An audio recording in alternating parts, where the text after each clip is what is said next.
This is the title of the quiz, focusing on the label spreading algorithm in scikit-learn and how its parameters, kernel and gamma affect its performance. I'm presenting a problem involving label spreading a semi-supervised learning method. We'll analyze how different kernel types and their associated gamma parameters impact label assignments. With an RBF radial basis function, kernel and a tiny gamma the Gaussian function becomes very wide. This means the algorithm considers almost all data points equally similar. This leads to similar labels being assigned to nearly all data points, even if their feature values are different. The gamma parameter is not used at all with the KNN, k nearest neighbors, kernel.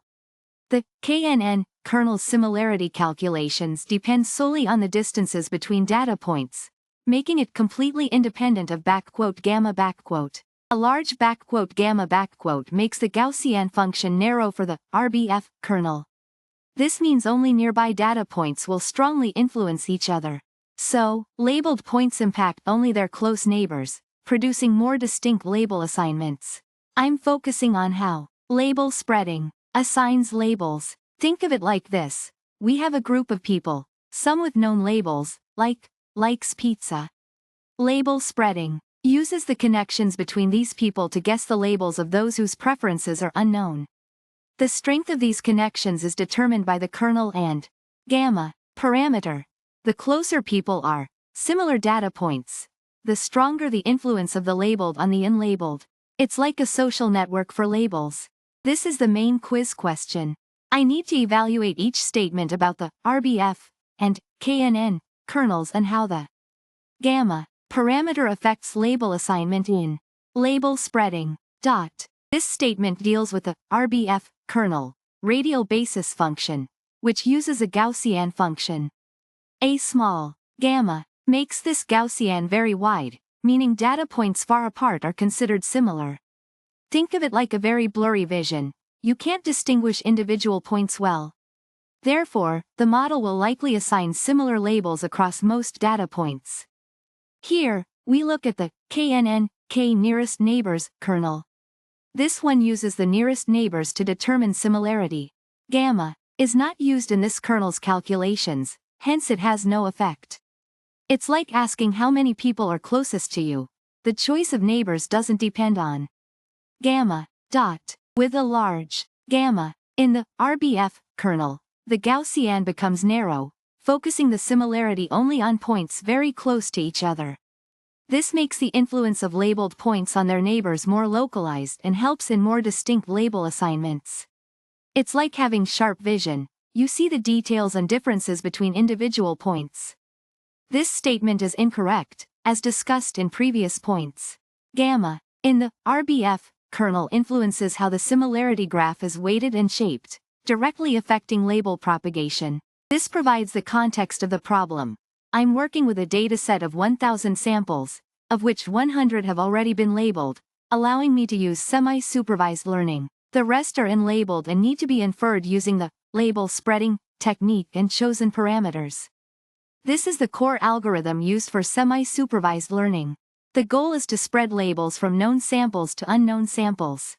I have a choice between two kernels, RBF radial basis function, and KNN, k nearest neighbors. Each defines how the similarity between data points is calculated. Gamma is a parameter specific to the RBF kernel and affects the width of the Gaussian function, which determines similarity in the RBF kernel. Different values of gamma will lead to different results.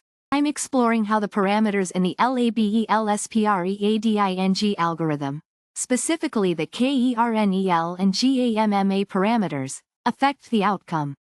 It's all about understanding how they shape the connections between data points during the label propagation process.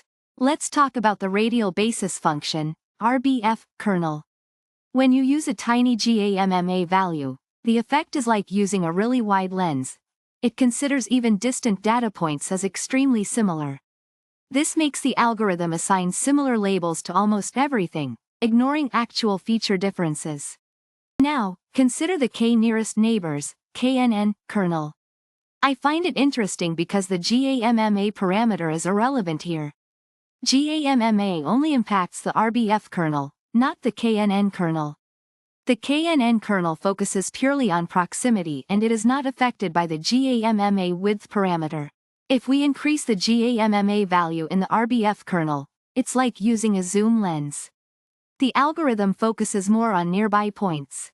This results in a more localized impact from labeled points and generates more unique label assignments, resulting in a more nuanced and precise outcome. This statement is incorrect because the GAMMA parameter plays a role, specifically within the RBF kernel. It influences how strongly labeled points affect their neighbors, ultimately altering the graph structure. Both the kernel type and GAMMA are vital parts in constructing the graph's form. I'll explain the radial basis function, RBF, kernel.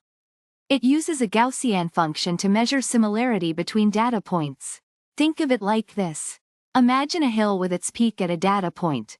The height of the hill at any other point represents the similarity. A wider hill means points far away still have some similarity. A narrow hill means only nearby points are similar. Gamma controls the width of that Gaussian hill. A small gamma makes a wide hill, high similarity even between distant points, and a large gamma makes a narrow hill, high similarity only for nearby points. It determines the reach of each data point's influence in affecting the labels of its neighbors. The k nearest neighbors, KNN, kernel defines similarity differently. I don't use the gamma parameter here. Instead, I simply look at the k closest points to a given point and consider them similar. This makes it inherently less sensitive to gamma's value. With a small gamma and an RBF kernel, the Gaussian is wide. This means almost every point is deemed similar to every other point, leading to nearly identical label assignments for all data points. Gamma is a parameter primarily used with the RBF kernel.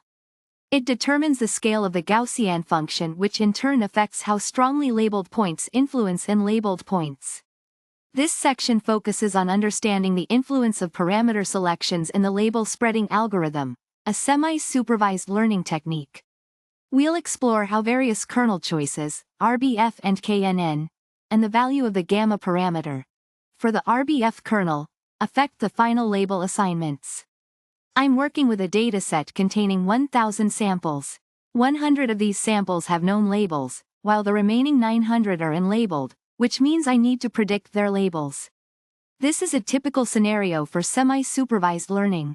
I'm explaining how the kernel and GAMMA parameters in scikit-learn's LABELSPREADING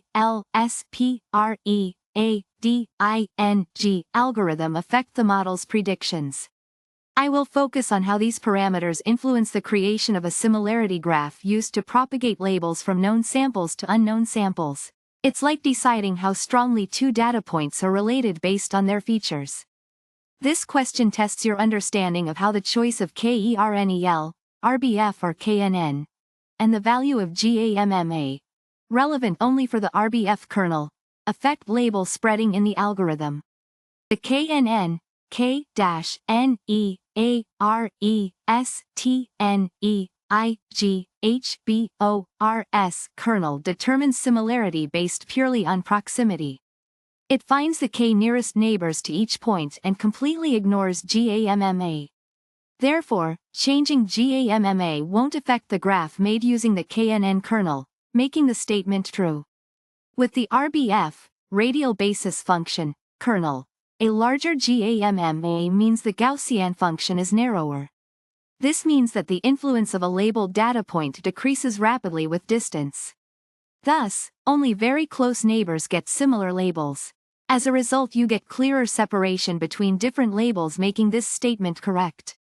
This is false. The GAMMA parameter significantly influences the RBF kernel's graph structure. Think of GAMMA as the control knob of how strongly two points are connected in the graph made from the RBF kernel. GAMMA impacts the weights of the edges. A higher value means stronger connections to only close points, while a low value means strong connections even between distant points. Therefore, GAMMA does affect the graph structure. This tells you that you're dealing with a semi-supervised learning problem. You have a lot of data, but only a small portion has known labels.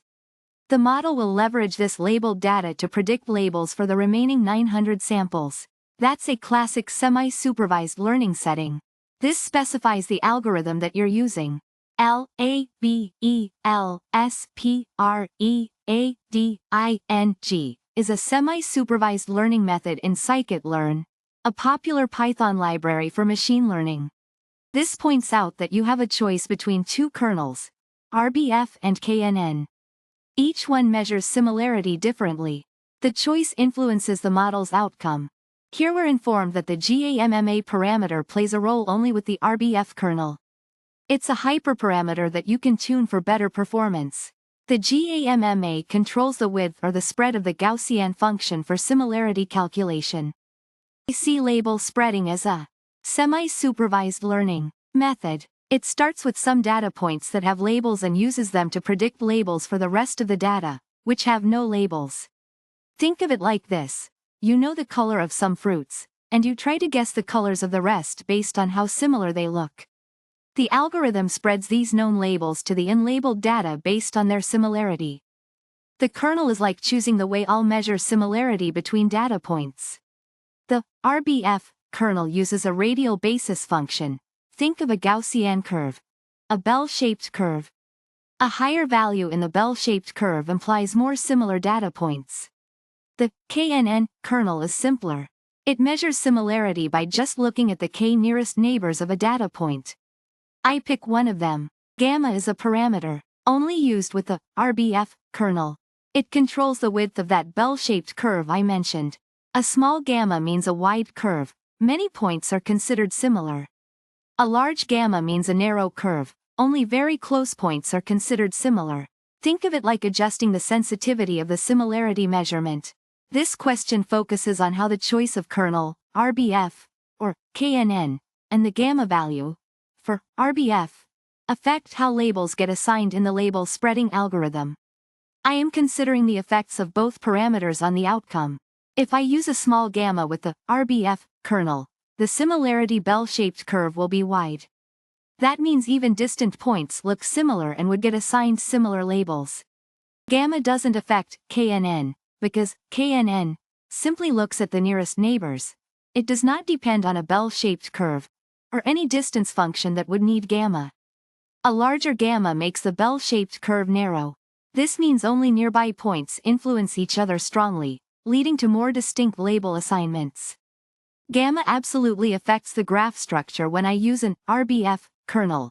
It changes the weights of connections in the similarity graph because gamma directly changes the similarity measurement. We have a dataset with 1000 data points, where only 100 have known labels, and 900 have unknown labels.